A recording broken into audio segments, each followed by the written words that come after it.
everyone. Just a few things at the top here, and then we'll get right to your questions. As you know, in response to continuing attacks against U.S. forces, to include the attack in northeastern Jordan on January 28th, which killed 3 U.S. service members, U.S. military forces conducted strikes February 2nd on 7 facilities in Iraq and Syria, which included more than 85 targets that Iran's Islamic Revolutionary Guard Corps and affiliated militias have used to attack U.S. forces. The facilities struck included command and control operations centers, intelligence centers, rockets, missiles, unmanned aerial vehicle storage, and logistics and munitions supply chain facilities. In Iraq, the targets were located in the vicinity of Al-Qaim and Akashat. In Syria, they were in the vicinity of Al-Bam, Dawazir, and Al-Mayadin. Although we continue to evaluate, we currently assess that we had good effects and that the strikes destroyed or functionally damaged more than 80 targets at the 7 facilities. The number of casualties is still being assessed. As Secretary Austin highlighted in his statement, this is the start of our response, and there will be additional actions taken to hold the IRGC and affiliated militias accountable for their attacks on U.S. and coalition forces. We do not seek conflict in the Middle East or anywhere else, but attacks on American forces will not be tolerated, and we will continue to take all necessary actions to defend the United States, our forces, and our interests. Separate and distinct from the U.S. strikes in Iraq and Syria are the multinational actions we took on Saturday as part of ongoing international efforts to respond to increased Iranian-backed Houthi destabilizing and illegal activities in the region. On February 3rd, the militaries of the United States and the United Kingdom, with support from Australia, Bahrain, Canada, Denmark, the Netherlands, and New Zealand, conducted additional strikes against military targets in Houthi-controlled areas of Yemen. These strikes were intended to further disrupt and degrade Houthi capabilities to conduct their attacks against U.S. and international vessels lawfully transiting the Red Sea. Coalition forces targeted 13 locations, striking 36 Houthi targets associated with the Houthis' deeply buried weapons storage facilities, missile systems and launchers, air defense systems and radars, all capabilities Houthi militia have used to attack international merchant and naval vessels in the region. As Secretary Austin said, this collective action sends a clear message to the Houthis that they will continue to bear further consequences if they do not end their illegal attacks. The U.S. has also taken unilateral action in self-defense to destroy missile launchers loaded to be fired and unmanned surface vessels prepared for employment by the Houthis, which posed an imminent threat to merchant vessels and U.S. Navy ships in the region, as well as intercepting missiles and attack drones fired at ships in the Red Sea. Again, the U.S. does not want escalation, and these strikes are directly in response to the actions by the Iranian-backed Houthis. However, we will not hesitate to defend lives and the free flow of commerce in one of the world's most critical waterways. Shifting gears, Deputy Secretary of Defense Kathleen Hicks presided over the U.S. Northern Command change of command ceremony today in Colorado Springs to honor General Glenn Van Herk for his 3 decades of military service and leadership, and to welcome General Greg Guillot as the next commander of U.S. NORTHCOM and the North American Aerospace Defense Command, or NORAD. She was accompanied by Canadian Minister of National Defense, the Honorable Bill Blair, who oversaw the NORAD change of command, as well as Chairman of the Joint Chiefs of Staff, General C.Q. Brown, Jr., and Chief of the Defense Staff of the Canadian Armed Forces, General Wayne Eyre. Together, NORTHCOM and NORAD are central to our strong military and ability to defend the homeland, whether it's joint training, education, humanitarian assistance, disaster response, maritime domain awareness, or cyber defense. The NORTHCOM and NORAD Unified Command enhances our common security and deepens our ties to our closest neighbors. Also, U.S. Space Command will host the Global Sentinel annual 2-week capstone event starting today through February 16 at Vandenberg Space Force Base, California. Global Sentinel is U.S. Space Command's premier security cooperation effort designed to strengthen and grow international partnerships, improve operational collaboration, and promote responsible behavior in the space domain. Space operators from 25 nations around the world will collaborate during the 2 weeks, with each participating nation embedded in a regional space operations center while maintaining national command and control of their sensors for planning, tasking, and analysis. For questions on the exercise, I'd refer you to U.S. Space Command Public Affairs. And finally, February marks the beginning of Black History Month, which provides a unique opportunity for the department, our service members, and our nation to celebrate the contributions, achievements, and brave service of Black Americans. Our military and civilian workforce is strong, diverse, and always ready to defend our nation, our allies, and our interests against modern threats. This month and throughout the year, we will reflect upon and honor the service and sacrifice of Black Americans who continue to lead, impact, and shape our nation's rich history and future. And with that, I'll be glad to take your questions. We'll go to Associated Press, Lita Baldor. Thank you, Pat. It's been 3 days since the strikes on Iraq and Syria. Can you at least give us some general assessment as to whether there were indications that there were enemy combatants at those sites that could have been killed or injured in? I mean, there's got to be at least some sort of initial assessment that says there were people at those places or there weren't. And then just secondarily, I think Jake Sullivan yesterday talked about seen and unseen U.S. military responses to the U.S. responses to these ongoing attacks. Can you say whether or not any of the unseen responses have already occurred? Thanks, Lita. On your first question, I don't want to get ahead of Central Command's assessment. I think it is fair to conclude that there likely were casualties associated with these strikes. But to ensure that we're providing accurate information, we need to allow time for Central Command to continue to conduct its assessment, and certainly we'll keep you updated as we have new information to provide on that front. As it relates to actions that we're taking, again, I'm not going to have anything to provide for you beyond what we've put out in our statements. And then were any of these attempts to get HVTs in any of those locations that you think may or may not have been successful? Lita, what I would tell you is that what we've put out in our press releases is what I have to provide on that front. Jen. There have been 3 attacks by Iranian proxy forces in Syria since Friday. You say that the assessment is that the strikes on Friday night had good effects. How can you say that when there's 3 more attacks? What will the response be? And are the troops at those bases, those outposts, allowed to leave the base and to pursue those who are firing rockets and drones at the bases? Yeah, so a couple things, Jennifer. So first of all, on your last comment, our forces will always maintain the inherent right of self-defense. So if they need to take appropriate actions to defend themselves, they will, and you've seen us do that in the past. In terms of attacks in Iraq and Syria since we took these strikes on Friday, I'm actually only tracking 2 incidents. There was one attack on Saturday, February the 3rd. That was 2 rockets that were fired at MSS Euphrates in Syria with no injuries or damage reported. And then I'm aware of one yesterday, February 4th. This was a one-way attack drone that landed several kilometers from MSS Green Village. Also in Syria, again, no reported U.S. injuries or damage to those facilities. Again, the strikes that we took on Friday were in response, as I highlighted in my topper, to the attacks on U.S. forces at Jordan.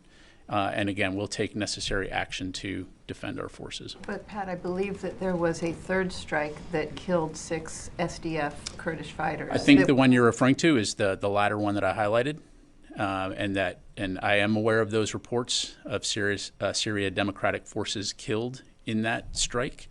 But I'd have to refer you to them to talk about that. It was not on a base where U.S. forces were. It was in the vicinity of Green Village. Let me go to Dan. I'll come to Carla. Could you tell us, in the Red Sea, does Iran continue to supply weapons and intelligence to the Houthi forces in Yemen? So, Dan, I don't have any specific intelligence to read out to you here, nor would I, other than to say that we know that Iran, of course, provides resources to the Houthis to include training, funding, equipment. And so, again, and they're not the only ones, right? I mean, they have proxies throughout the Middle East. Again, we recognize that, and we're going to continue to call on Iran to cease supporting these types of actions that we're seeing from proxies. And again, we'll continue to take appropriate action to protect our forces. Related to that, there was a ship called the Bishad, I'm sure you've heard of it, in the Red Sea, and Iran issued a warning saying the U.S. should not target this ship. They claim it's a counter-piracy mission ship, but it's widely believed that is actually a spy ship, effectively providing electronic intelligence to the Houthis to help them spot targets. Is that a target that's off limits? So first of all, I'm not aware of the U.S. targeting the Bashad. We are very well aware of the Bashad. As you've heard NavCent talk about before, it's pretty standard for Iran to have a ship in the Red Sea conducting operations, as you've highlighted. So that in and of itself is not unusual. And again, we're there, again, to support freedom of navigation, to work with the international community to ensure that vessels can safely transit this waterway. We are not there to seek confrontation or war with Iran. But if our forces are threatened, we will take appropriate action. I'm sorry, let me go to Carla and I'll come to you, Tom. A few follow-ups. I am aware of a single rocket attack that happened today in Syria, MSS Euphrates.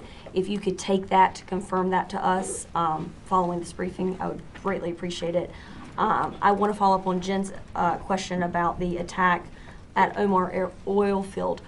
How close were U.S. forces? Were there any U.S. forces that were with the SDF when they came under attack? Yeah, I think I answered that. So I'm not aware of any U.S. forces that were with the SDF at the time.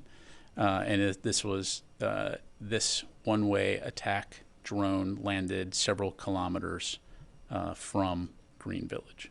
Okay, and then is it safe to say that at this point no militant commanders were killed in any of the strikes over the weekend in Iraq and Syria? I know you're still doing an assessment, but kind of following up. Carla, again, I don't have any information to corroborate that, but again, we're continuing to assess.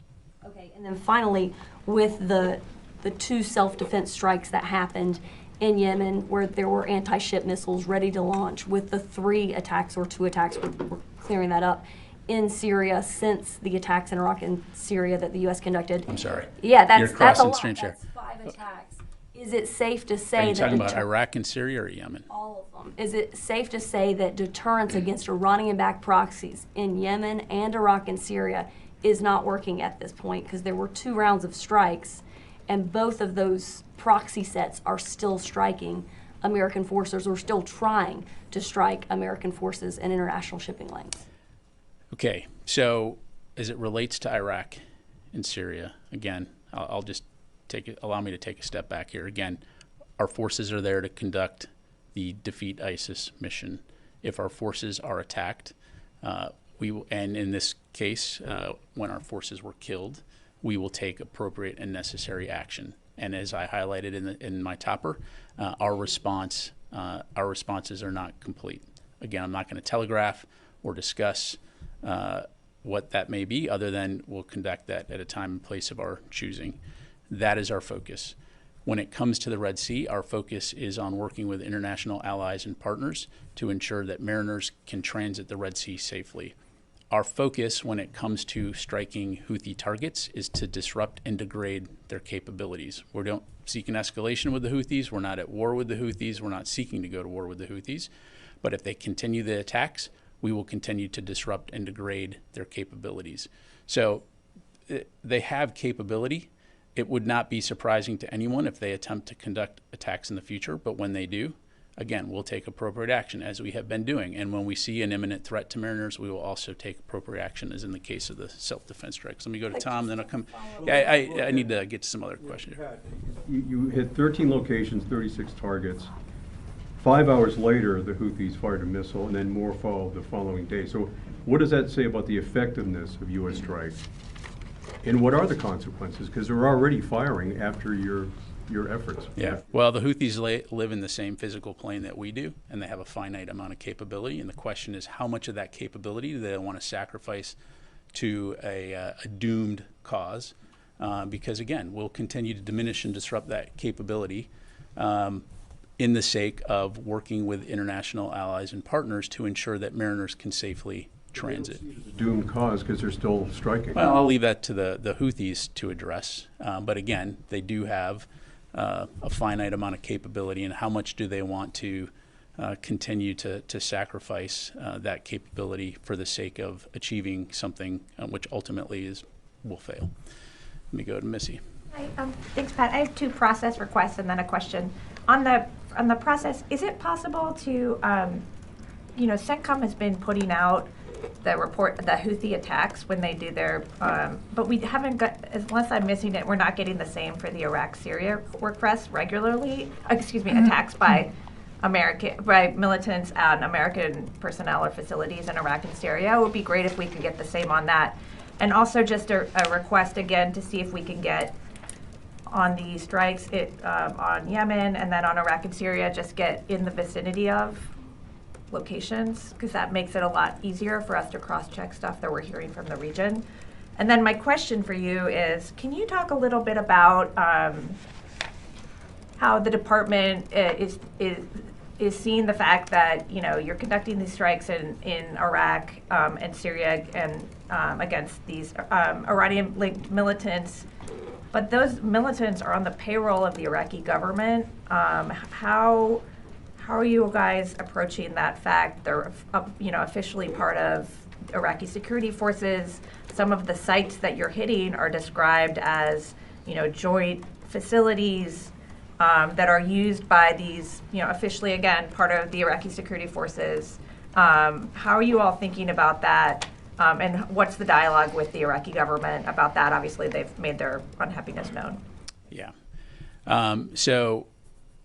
Recognizing some of what you have probably seen in regional reporting and social media, what I would tell you is that as we conduct these strikes, we are very focused on Iranian-backed proxy groups and not PMF.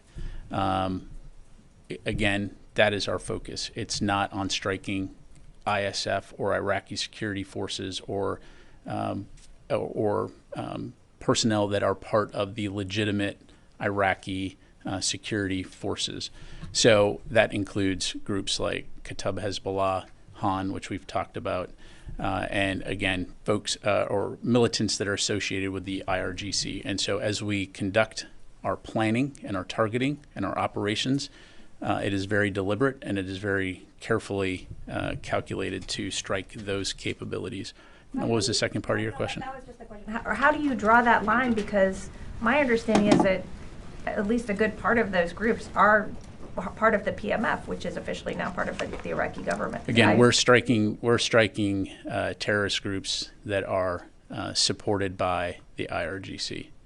Well, that doesn't make sense. Which I think also are part of the PMF, though. Again, I'm gonna have high-level positions in the Iraqi government who are designated terrorists. As I understand it, the folks that we're striking are not part of the PMF. So can I just follow up on what Missy's asking? Because the Prime Minister of Iraq went to visit wounded militants who were injured in attacks by the U.S. military, and they were part of the PMF, or if that was not the case, that's what the statement from the Iraqi government was. If they were not, he was visiting what you're calling sort of Iranian proxies that are technically. Yeah, I can't speak to the Iraqi Minister of Defense. Again, we've been very clear in terms of what the groups that we're targeting and the capabilities that we're targeting that are associated with the IRGC and Iranian-backed proxies who are facilitating and conducting attacks on U.S. forces, and that is our focus. Obviously, when it comes to the Iraqis, Iraqi security forces, and the Iraqi government, Iraq is a valued partner. Continue to work closely with Iraq on counterterrorism efforts, and I'll just leave it at that. Tom. Thanks, General. Iraq is a valued partner. Why didn't you tell them ahead of time that this strike was coming? Has that fact strained bilateral relationships, in particular in the context of the ongoing talks? And then I had a second shorter question. Yeah, thanks, Tom. Again, I won't speak for Iraq. As I highlighted, they are a valued partner. We'll continue to work closely with them, consult with them closely. We have consistently communicated to the Iraqis and others that we reserve the right to defend our personnel from attacks by Iranian-backed militants in Iraq, which is what you saw on Friday. And I'm sorry, your second question? Yeah, just going back to the Friday strikes, and I know that we were told that the most of the capability came from B-1 bombers from the US. Were there any jets launched from the Middle East? Or was it all from the US? No, there were U.S. fighter aircraft that participated from within the U.S. Central Command area of responsibility, but for both operation security reasons and diplomatic reasons, I'm just not able to go into more detail. Thanks. Yes, sir. Yeah, staying on Iraq, the Iraqi government talking about that you targeted the Iraqi security forces. This is what they say. So, and they summoned the U.S. ambassador in Baghdad and gave a letter in protest of that attack. So also they say that there were attacks on the residential buildings and citizens' property, and casualties were civilians included. So based on your initial assessment, have you targeted any residential buildings and citizens' property, and also were any civilians killed in that attacks? So again, I'm not going to speak for the Iraqi government. I think we've been very clear in terms of what we targeted, and these were facilities that have been used or are being used by the IRGC and affiliated militias to attack U.S. forces. And I spelled out very specifically what we targeted: command and control operation centers, intelligence centers, rockets, missiles, unmanned aerial vehicle storage, and logistics and munition supply chain facilities. And so, again, our focus here is on attacking capability that have been used by these groups. And today there were a meeting between the Assistant Secretary of Defense for International Security Affairs with a delegation from Iraqi Kurdistan. So have you touched that issue with them, and what was the main discussion of that meeting? Yeah, I just don't have any insight to provide on that, sir. Thank you, General. You just touched on, but your strikes in Iraq result in anger and condemnation by the Iraqi government. So the secretary or any guys from the Department of State talk to Iraqi officials and your counterparts in Iraq? Yeah, I can't speak for State Department. I'd refer you to them. Obviously, you know, we have a U.S. embassy there. I'd refer you to State to talk about that. And again, look, you know, Iraq, as I highlighted, is a valued partner. Our forces have been attacked in Iraq and Syria, now Jordan, and we have been very clear that we will take necessary and appropriate action to respond, and we will continue to protect our forces. Let me go to the phone here. JJ Green, WTOP. Yeah, General, thank you for this. Considering how the Houthis and the Islamic resistance umbrella groups have been responding to the strikes that the U.S. has launched in response not just to what took place in Jordan, but in response to what's been happening in the Red Sea and other places, how are these continued attacks impacting the U.S. plans to launch strikes? We've been hearing that there isn't a wider conflict. You don't want one, but it looks as though they're trying to push that towards, push everything towards a conflict, a wider conflict.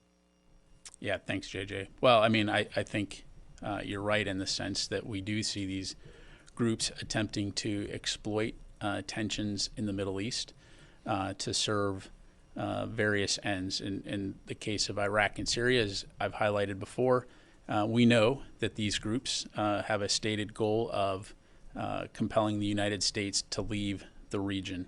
Again, U.S. forces in Iraq at the invitation of the government of Iraq and our forces in Syria, both of our, in both locations, were there to support the lasting defeat of ISIS, and that will continue to be the focus.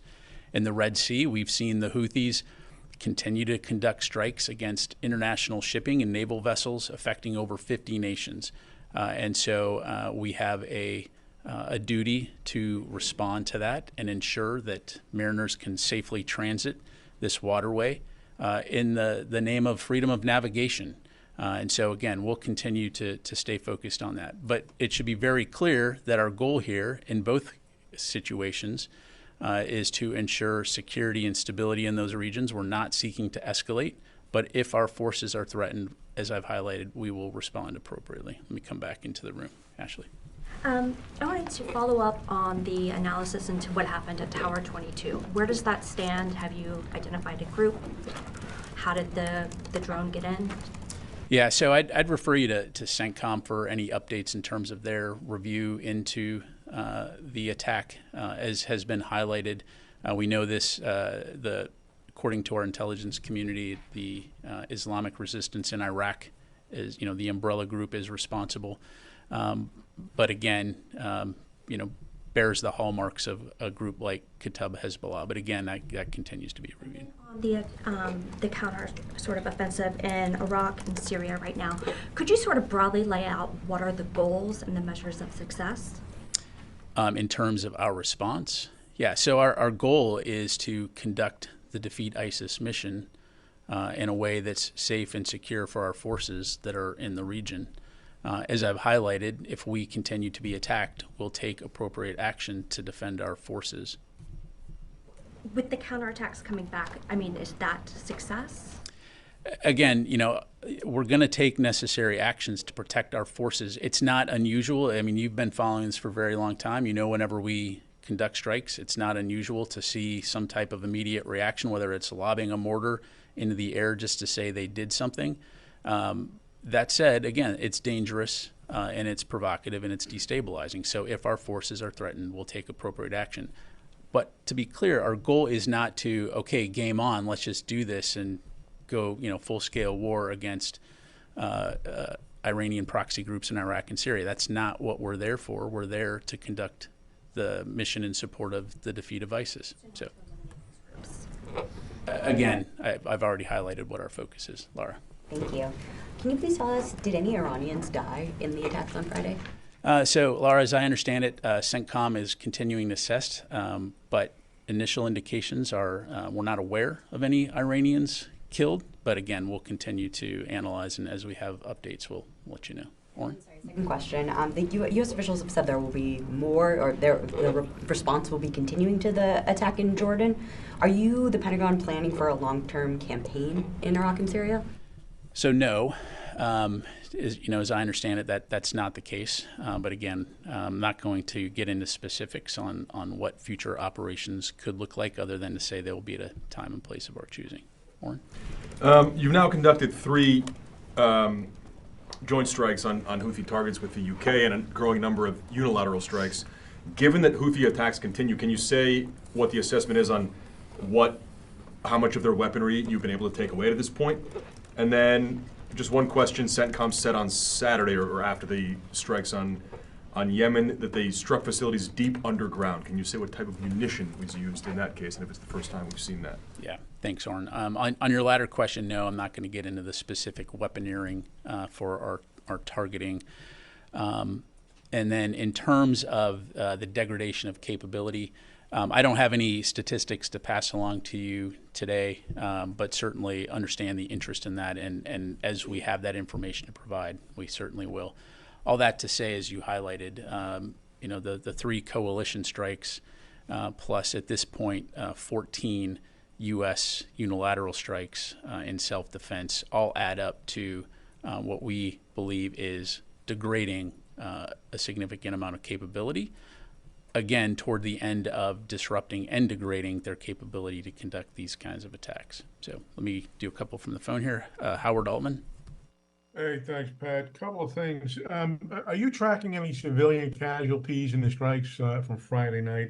And then, is the U.S. plussing up or adding troops to Syria from Iraq as these attacks continue? Yeah, thanks, Howard. I'm not aware of any. I don't have anything to announce in terms of force posture changes at this time. And then in terms of civilian casualties, again, CENTCOM continues to assess, and as we have more information to provide, we'll be sure to let you know.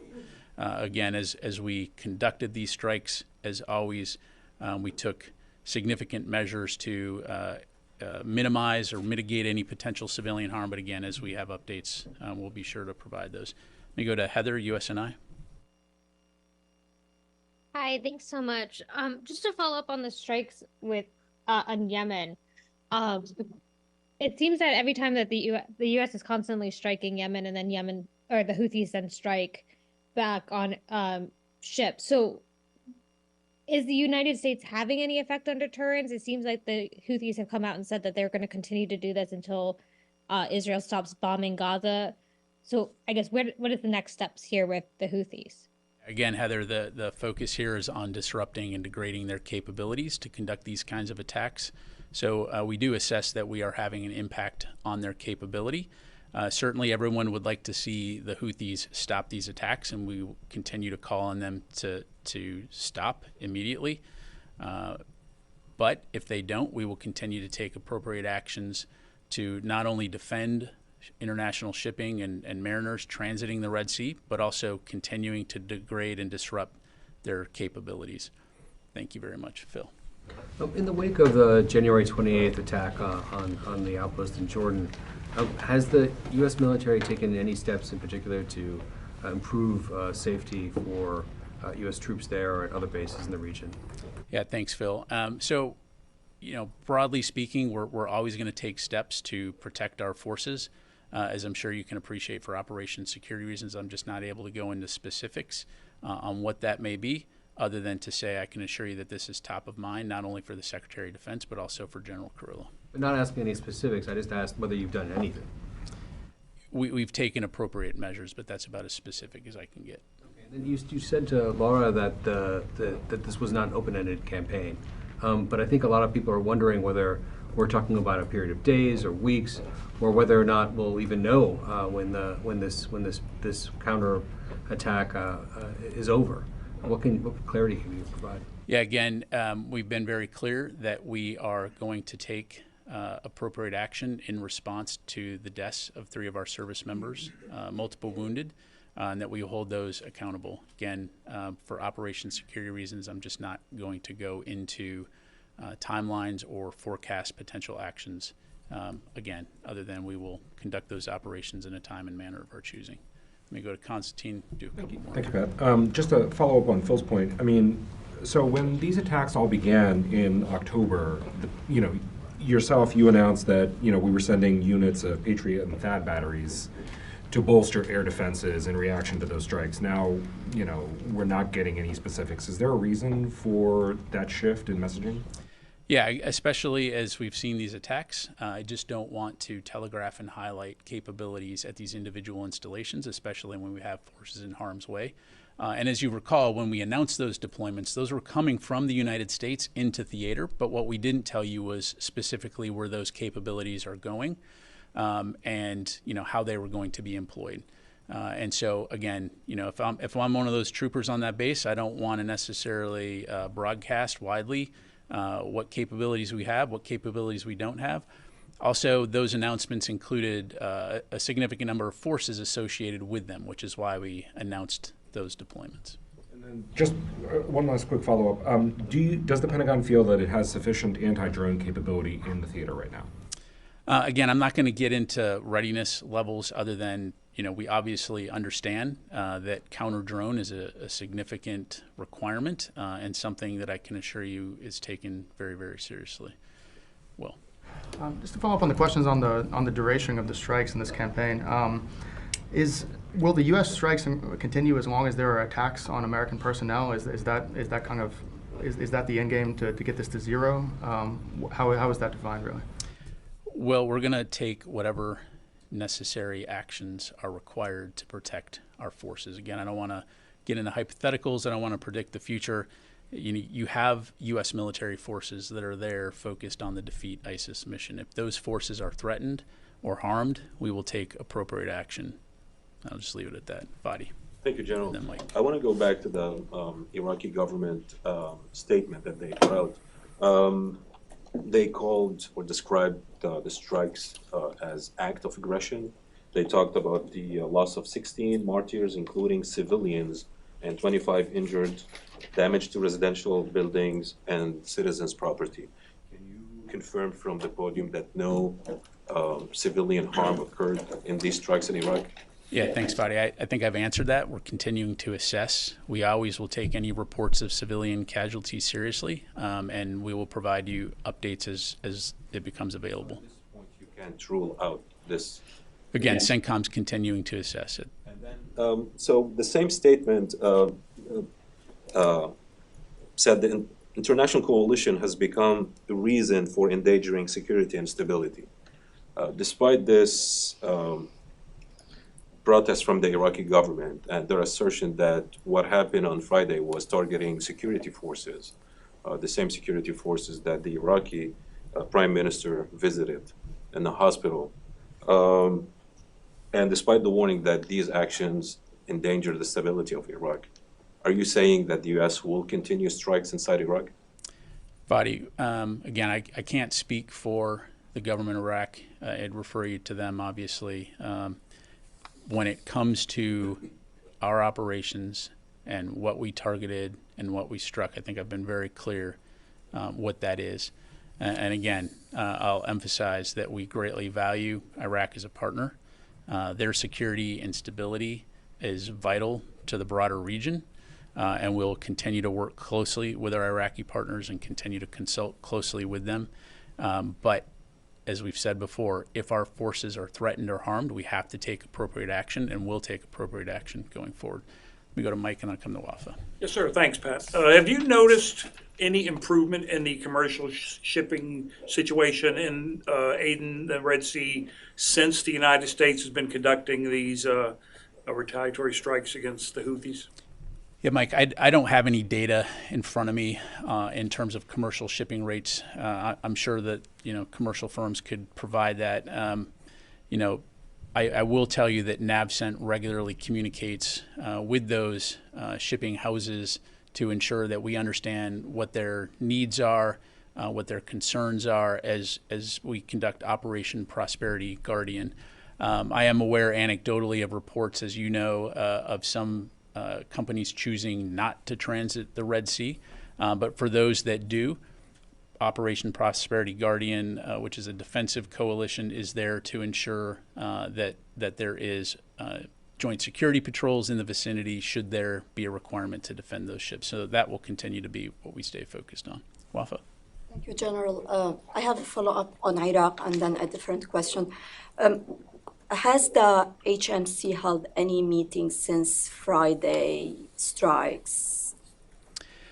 So what I would tell you is that, as I understand it, the U.S. Embassy and CJTF OIR continue to remain focused on working with our Iraqi partners regarding, the HMC. But in terms of timelines and for meetings, I know that they'll continue to stay focused on that, but I just don't have any updates to provide in terms of when those actual meetings will occur. Jake Sullivan yesterday ruled out, or didn't rule out actually, strikes inside Iran. Is this an option that's being considered as part of the response to the January 28th attack?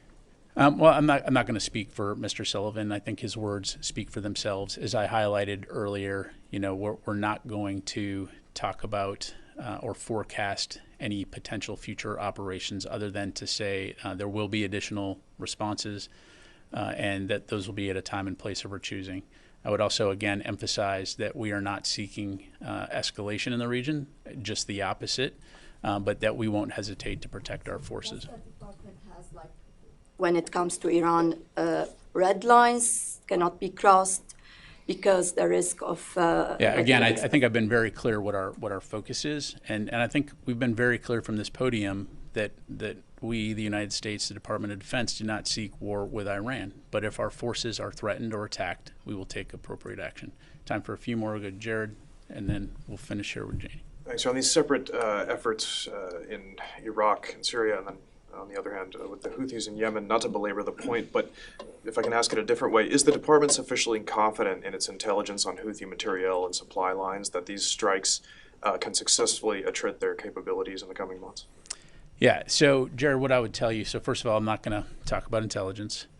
Second of all, our goal is not to completely eliminate the capabilities of Houthi forces. Our goal is to disrupt and degrade their ability to conduct these attacks. Okay, and as it relates to ensuring that international shipping, naval vessels, mariners can transit the Red Sea safely and securely, in accordance with freedom of navigation. That will continue to be our focus. split hairs here, but is that precisely the same approach the department is taking in Iraq? Or, if these attacks in Iraq continue, do you anticipate perhaps an expansion of the scope of U.S. strikes? Again, look, I'm not going to get into hypothetical situations other than our focus is on the defeat ISIS mission. If our forces are threatened or attacked, we will take appropriate action. Last question, Janie. Thank you. General, as you know, the North Korea continues to launch cruise missiles. How is the information sharing between the United States, South Korea, and Japan working now? Well, as you know, we have excellent relations between an excellent relationship between the United States, Japan, and the Republic of Korea, and we will continue to share information as it relates to regional security and stability. And I'll just leave it there. Do you also completely tracking North Korea's missile launches recently? Look, I'm not going to get into intelligence, but clearly, we keep a very close eye on the region. And as always, we will continue to consult closely with our allies and our partners in the region. Thank you. Thanks very much, everybody.